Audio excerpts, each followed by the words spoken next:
Hello and welcome to Frozen Synapse 2 Developer Diary number 14. I'm Ian Hardingham, designer and lead programmer on Frozen Synapse 2, and today we're going to take a look at some of the new units in Frozen Synapse 2 and a couple of user interface issues before getting onto your mailbag. So let's go! Now, today we launched a brand new trailer showing off the new units in the game. So I thought it would be a good time to go into a bit more depth on the dev diary. I've also had a few people asking in the comments on my last videos for a bit more stuff about in-mission stuff. So let's do that. I'm going to start off with the smoke grenade launcher, probably one of my favourite of the new ones, maybe my favourite. Let's just press play to see him in action. So he's throwing a grenade and it's going off. Now this area that he's created is an area that you cannot shoot through. If you want to create an area of cover that's different to where the cover actually is, this is how you start doing it. I'm really excited by this unit. This is really good to play with in secure and charge missions especially. It really adds a completely new kind of unit to the game. This really allows you to do something that you couldn't do in Frozen Synapse, and it makes the depth of the tactics that you can do much higher. So that's a unit I'm really proud of. We'll just rewind. This is the encounter that we use for our weapons graphics testing, but I just loaded it up because it has all the new weapons in. So we're right next to the toxic grenade launcher, so I'm going to show him next. Now he creates an area which is basically just an area that you die if you go through. It lasts a couple of seconds, I think about a turn. We're still messing around with those constants. And this... Again, it's just another way of changing the terrain. You can create areas that can't go through for a small period of time, and it's just a lot more interesting tactical possibilities there as well. So now let's go on to the Flamethrower. Now I know you guys have seen a lot of the Flamethrower and the minigun unit. The Flamethrower and minigun unit create a arc which people will die if they go into. So it's similar kind of thing to the toxic grenade, but obviously it's something that you aim very specifically. You have instant fire. Now, as a lot of people have been at pains to point out, yes, these two units are very similar. They are going to get a bit more different. They have different durations, or they should do, and they have different arc widths as well, or girths, as Paul likes to call it.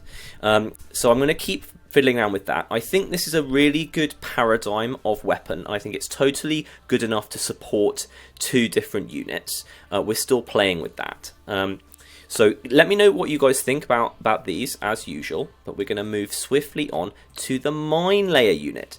Another really good example of a unit that gives you spatial control. This guy's going to run into the mine and he's going to get killed.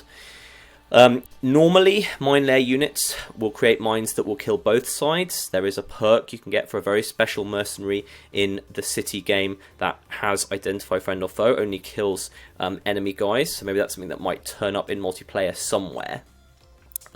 So again, you can probably see that there's a real theme here of more spatial control in Frozen Synapse. And all this stuff has worked really well in the testing that we've done. These are definitely exciting new units. Now, what else do we have? So let's talk again. So this isn't a new unit, but let's look at the lovely Riot Shield guy, who we still love. We love you, Riot Shield guy. He obviously creates a bit of cover for himself there and for his friends. And finally, I think, is the turret unit. The turret unit I'm not going to bother to show off properly. The turret unit is kind of like a sniper. He gets a massive bonus for once he is set up. So he takes a very long time after having moved to become deployed. We're going to work on the graphics there maybe. Once he is deployed, he's like a very fast sniper. So the enemy shouldn't let him get deployed out in the open because he'll own the whole area. And he's another really interesting unit to play with. You kind of have to start panicking if there is a turret unit on the other side who might be able to get into position. Actually, I'd forgotten about the poor knife unit.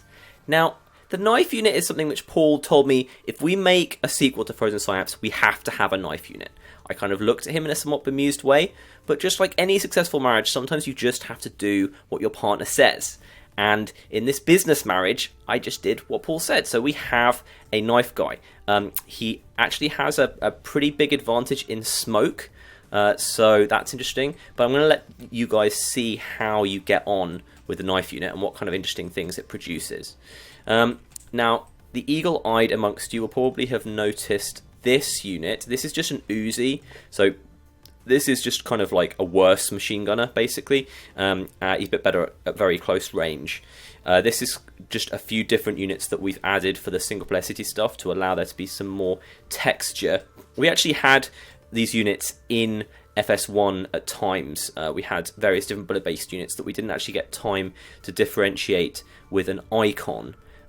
So it's not all that new, but it is nice to have some other kinds of bullet-based units in single player. So there you go. Those are the new units. You know, from a wide angle point of view, these units are, I think, of course I would think this, a really perfect leveling up of what FS allows. None of these undermine the core gameplay of FS and what FS is about, but it just increases the tactical options that you have. A lot of great FS matches are between sort of 2 or 3 units on a side, and, you know, 2 machine gunners and a smoke grenade unit, 2 machine gunners and a minigun. These are really, really interesting tactical possibilities. Obviously, it's awesome in the city game to have all of these different units that you sort of slowly get access to as your prestige on the city level grows, and you can make a lot of different kinds of squads. It's really exciting when you see another faction who likes to base everything around turrets and rocket launchers, for instance. So please send me all of your feedback. I'd love to hear what you guys think about these new units. Just like everything else, we go through a lot of testing of everything, and if anything doesn't work for me as a player, it gets taken out. I don't just put more features into Frozen Synapse for the sake of them. I'm an incredibly demanding player of this and other games, and if something doesn't feel right, I just take it straight out. So you can trust me that these additions all really work within the Frozen Synapse ethos. So having done with that, I want to move on to a couple of user interface things. Okay, so I just want to go back again over the 2 major gameplay changes to in-mission FS2 over FS1. I think I covered these on my first developer video, so it's quite possible that some of you guys haven't seen it. So the first and the biggest change is that at the end of a move aim order, you now have what's called the focus diamond. And this is an area where you get a big bonus to shooting if you first see an enemy in this area. Now, this hasn't actually changed the outcome of this particular fight, but if I put this the other way around and I have the red guy focusing on the green guy, oh, hold on, but I need to remove that focus aim. Let's go. Now, as you'll all know, in Frozen Synapse 1, the green guy would have just had complete supremacy in the situation, but the red guy is able to focus to get past that. Now, the green guy could just decide to do that instead. And there you go. You see, I went into this in depth in the first video, but this is really good tactically. It removes a lot of the camping stuff that FS1 had, and it works really well. So that's the first thing. And the second thing is that you now continue moving even while you are engaging. So I don't know if I can produce a particularly good example of this. Actually, I probably can here. So in FS1, your unit would stop as soon as he engaged someone. And in FS2, he does not stop unless you add a specific order which says pause if engaged. Now, I think this is another major change, and it works really, really well. It produces quite a lot more dynamic encounters. People are able to sort of pop up and undercover while firing. But the main thing is that in FS1, I think probably 75% of the really irritating things that ever happened to me as a player were because I stopped and engaged as a unit when I wasn't expecting to engage. I didn't want to have to manually ignore all of the people I needed to because I didn't want to spend that long over a turn. And that just didn't work for me at all. So this has made my experience playing the game a lot better, as well as producing, again, quite a lot of new tactical avenues. I expect you guys to like this, but of course, when you get a chance to play it, you can tell me if you don't. In general, obviously FS1 is a game that I like a lot of people like a lot. I think for a sequel, it's really good to have a couple of things that change things up, that make the game feel fresh and new without undermining what the game was before. And these things definitely do that. This feels excitingly different, and I think just a lot better. So I wanted to underline that because, again, some of you may not have heard about that. And now I want to look at a bit of the user interface stuff that we are working on. By far the biggest complaint we get about FS from anyone who actually likes FS is the interface. It's really hard to create an interface to allow you to do all the things you can do in Frozen Synapse. You get waypoints all over the place and they're always covering people and you want to select different things. It's a real complete nightmare, all that kind of stuff. So I get asked a lot, are you overhauling these systems? And the answer to that is we are making some targeted improvements. So the first thing is that we have shown is the new wait order. The old time handles just ended up not at all working really for what you ended up wanting to do. If you wanted to wait and then look over a box, you found that you kept just having to completely reset your plan. So that has been replaced with a wait order, which allows you to drag this little handle, and yes, we will have it print the exact number of milliseconds that's being waited. So I can duck to start with, and then I can stand at the end. I will duck for a little bit, and then I will stand. And what this allows you to do is it allows you to change the amount of time between orders without then having to move the orders themselves, which really was the main problem for me with the old time handles. Now, as you can see, this is taking up a lot of space, and this stuff is still being worked on. But this definitely feels like an improvement. Let me know what you guys think. I have shown this stuff before. So that really, fixing time handles or improving them is a really big part of what we're doing. I still have a massive problem with, should you be able to select this red unit? Trying to select that red unit is really hard and difficult. I keep wondering whether I should have a different way of selecting units than you do of selecting bits of plan. But whenever I try something different, I find that it makes the interface sort of more complicated in the wrong way. It makes it become modal, and I feel quite complicated about that. So that's something that's still a bit of an issue. Again, I welcome all thoughts on that.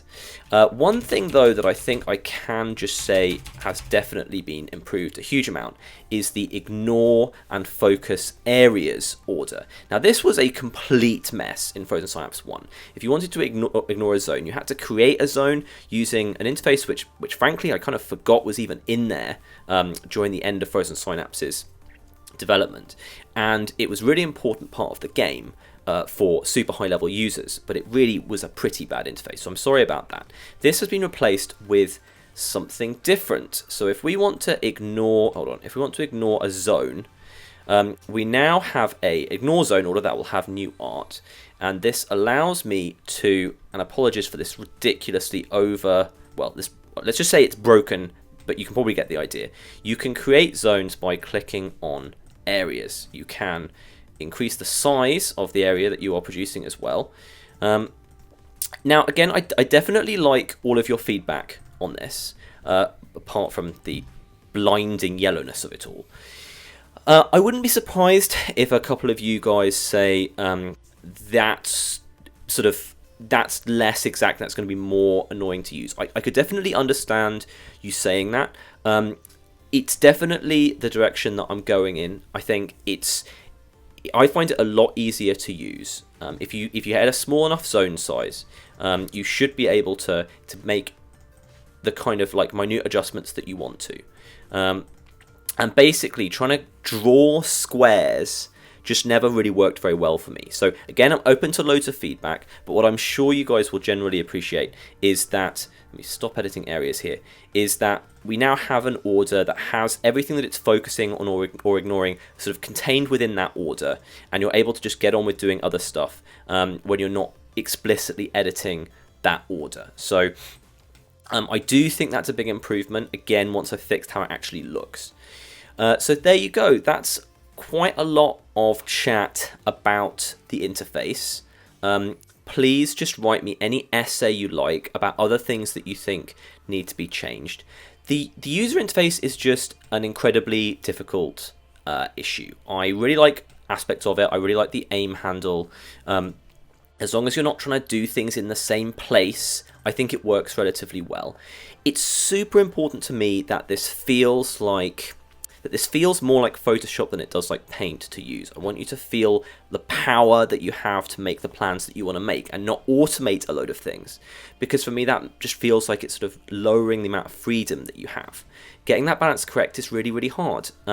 But again, you can't ignore feedback that you're getting from a lot of people. That stuff needs to be improved. So, final time, leave me your comments and it will help me do my job better.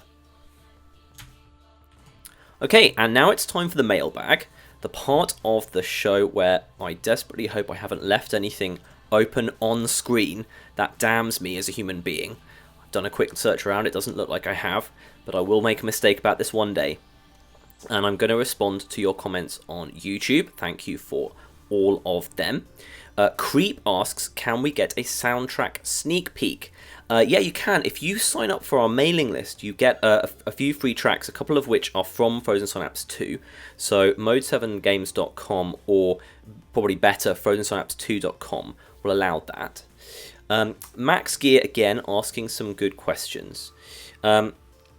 He wants to know if the incursioning force, who are called Sonata, will be like one of the other factions or they'll be something separate. They are modelled and run as a normal faction. They don't start off having any property in the city, they just sort of send these random attacks in. As the end game happens, depending on what you've done, they will start getting some property inside the city though. And if you have been supporting them, you can sort of ally with them and do things with them that you do with normal factions, which is quite cool. We have to make sure we get the writing for that properly. He also asks if artifacts have sort of supernatural powers. Will they give distinct advantages just as objects? I haven't considered that. That it's a no currently. I don't know exactly what the lore is on them. I'd have to talk to Paul about that. But there are some good ideas there. Right, and here we have ADLS Friend. Again, my apologies for the pronunciation. And his questions sort of led me actually to talking about the UI in the main part of this video. So I'm going to get to them all in order.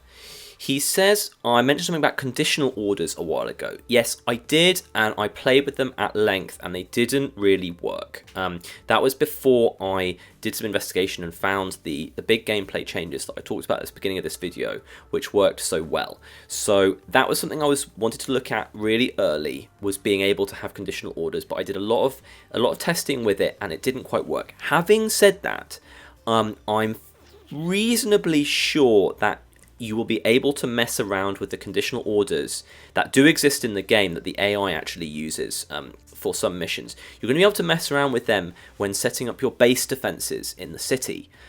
So you will have access to some of them and see how you find them. And if I get enough of a groundswell on that, I could make it into a multiplayer game. But it's not going to be a headline feature of FS2, as I had thought it would be 9 months ago. He also asks whether the new engagement behaviour, the stuff that I talked about, you stay moving while you're firing, if that removes an important decision-making element from the game. I honestly think the answer to that is no. While it removes some of the things that you need to do, it actually adds, I would say, more interesting decisions than it takes away. And he asked about the UI, also about the minigun, the Flamethrower. So thank you for that. I really appreciate more critical comments that sort of putting me up to the wall, because it's really important to find out what guys don't think looks like it's going to work. So that's really good for me. And CalicoVision also asks for some more combat stuff. Hopefully this video and the big trailer we've released satisfies that. If there's anything else specific you'd like to see, just ask for it. Okay, Voxavs has a really good question. He said he didn't quite understand how the money system, as I described in the last video, works.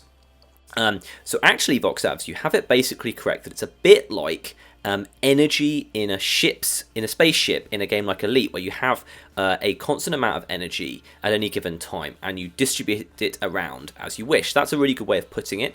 That does basically work. Now, you do then ask how that works with getting money from contracts and other ways in which that doesn't sort of really feel like it would increase your sort of global income. Now, the answer to that is there are various different ways of approaching it, and as I talked about, Prison Architect just has two different pots. A pot that you gain that's sort of single-use currency, and an income pot. I didn't want to do that because I think it still has the same problems I talked about last week, where your money is either much too much or much too little after a little bit of gameplay. So I kind of mess around with it a little bit, to be honest. When you complete a contract, you are given proper income. So if you get $10,000, that becomes proper income. But it doesn't necessarily, it doesn't take $10,000 away from the contracting side. They don't have to keep paying you that income.